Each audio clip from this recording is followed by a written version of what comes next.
everyone. It's my favorite day of the week, except for all the others. Jimmy Fallon is here. Yeah. Nah, you don't have to clap. Oh, he brought his jacket. There it is. Must have been an estate sale. Hey. So as you know, talking about a stolen election can get you into trouble. It's the equivalent of shouting fire in a crowded theater, except you can actually shout fire in a crowded theater, especially if there's a fire and you started it.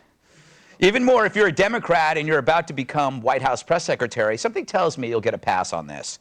KARINE Jean-Pierre, sounds like the goalie for the Montreal Canadiens. Is that a real team?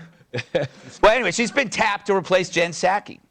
But did you know she once falsely claimed that the 2018 Georgia gubernatorial election was actually stolen? I know. Since when do Democrats care about theft? But I get it.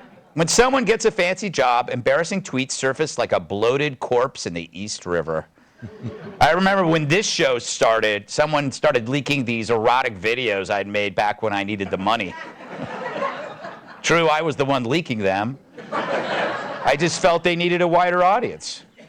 But Jean-Pierre's tweet matters, because that sort of thing would disqualify anyone who isn't a lefty. Back on April 2nd, 2020, she tweeted, "Reminder, Brian Kemp stole the gubernatorial election from Georgians and Stacey Abrams." Of course, no Dem has called this an attack on democracy, a claim they're always making against Republicans. But they wouldn't know democracy if it bit them in their elitist butts. But she's merely echoing exactly what the Dems get away with saying already, which tells you it's only a crime if a Republican does it. You know, like marrying your brother. Who hasn't? You've married a lot. Yeah.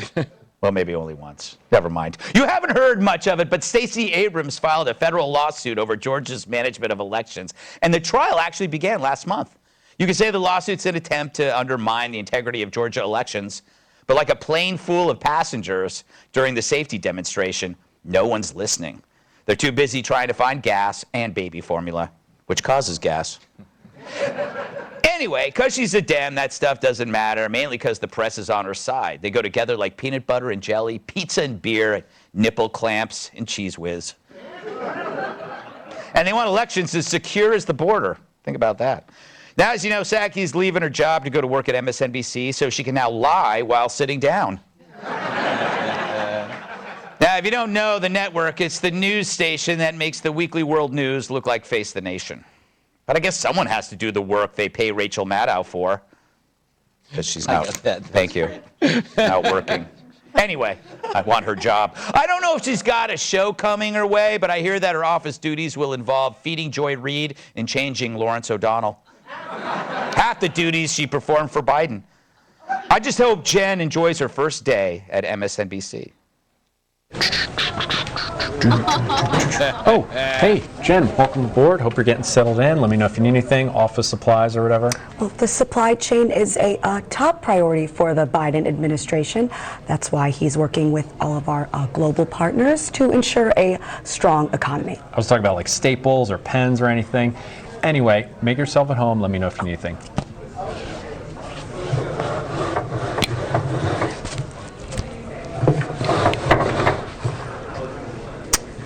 President Biden believes that every American deserves to feel at home in their own country.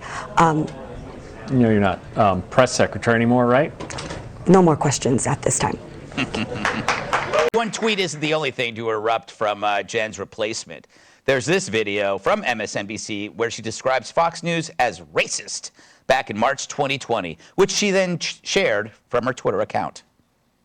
Fox News was racist before coronavirus. They are racist during the coronavirus. Fox News will be racist after the coronavirus. So there is nothing new here. I think the difference is they are all in on being state TV for Donald Trump. Right. And so they will continue to give them misinformation. The danger is, so yes, you have Asian Americans right now whose lives are seriously in danger. Huh. Well, at least you didn't parody Mary Poppins. But I remember those days, you know, when the left actually did care about Asian Americans. Not so much anymore. Now that Asian hate crimes erupted and the culprits aren't in MAGA hats, why bother reporting them at all? So as part of her new job, she'll be dealing with all of these racist Fox News reporters, especially our own dumb SOB, Peter Doocy. Oh, he's so racist.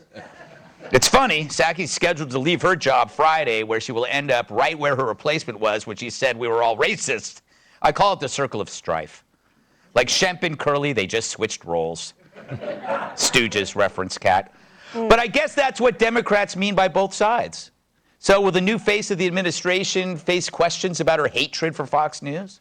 Maybe, but only from people at Fox News. Assaults on the press are another one of those things that can only come from Republicans. But I should point out, we're not racists. We're just kicking all of their asses, and they're out of ideas, so that's why they call us racist. And as long as you're on the right side, meaning the left side, you can say anything you want. But unlike the left, we won't try to stop you. It's the best way to make you look stupid. Information laundering is really quite ferocious. It's when a huckster takes some lies and makes them sound precocious by saying them in Congress or a mainstream outlet. So disinformation's origins are slightly less atrocious. It's how you hide a little lie, it's how you hide a little lie. Let's